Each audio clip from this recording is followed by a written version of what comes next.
তেল মাসাজ করলো, ফুলিও নেই বাড়িতে, তার ভিতর তুমি বলতেছো হাতটাও খসখসা লাগতেছে। শক্ত শক্ত লাগছিল। আমি তোর ফুলিকে বলছি তুই রান্নাঘরে কাজ করে হাত ধুয়ে আসিসনি, তোর হাতটা কেমন জানি খসখসে, মানে ছেলেদের মতো হয়ে গেছে এরকম। হ্যাঁ। কি বলছো? হ্যাঁ ছেলেদের মতো? হ্যাঁ, মানে ফুলের হাতটা এমনি মোটা, তারপরে খসখসে কেমন জানি, মানে কেমন জানি লাগছিল। না, মেয়েটা বোবা তো, কথা বলতে পারে না। আর আমারও কি দুর্ভাগ্য, আমিও তো ফুলিকে চোখেই দেখতে পারি না। আসলে বিষয়টা অন্যদিকে যাচ্ছে।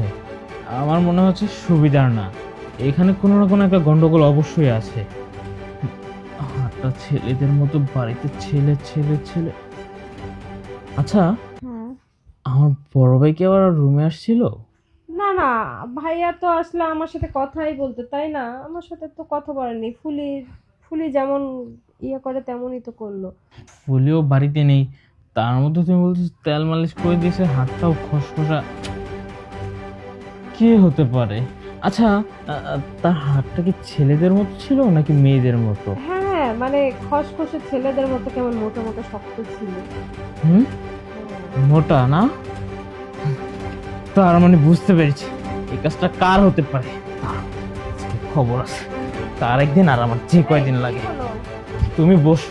আরে কি হলো, কোথায় গেল?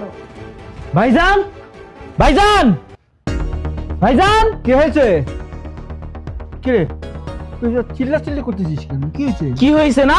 শুধু চিল্লাচ্ছি, এখনো তো চিল্লাচ্ছি। তোমার কপাল বলো, তুমি আমার বড় দেখে এখনো তোমার সম্মান দিয়ে কথা বলতেছি। তা না হলে এতক্ষণে কি যে।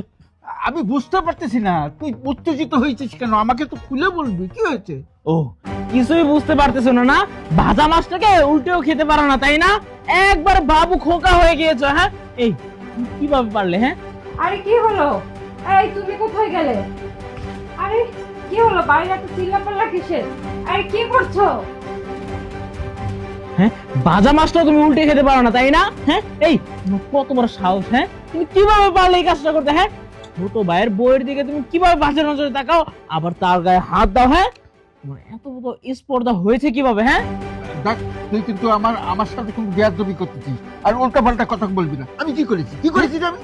ও, তুমি কি করেছো? না, তুমি কি করেছো এখনো বুঝতেছো না? আর তোমার সাথে বিয়াদবি, এখনো তো তোমার গায়ে হাত তুলে নেই, সেটা তোমার সাত কপালের ভাগ্য। এই সাবধানে কথা বল, তুই অতিরিক্ত বেয়াদবি করতেছিস আমার সাথে। বিয়াদবি তুমি দেখেছো কি? এখনো তোমার গায়ে হাত তুলি নেই, তাই না? তোমার এটা সাত কপালের ভাগ্য। মনটা চাচ্ছে যে তোমাকে এখন যে কি করি, তুমি কিভাবে পারলে এই কাজটা করতে? হ্যাঁ, কি হয়েছে তাই না? তুমি জিজ্ঞেস করতেছো?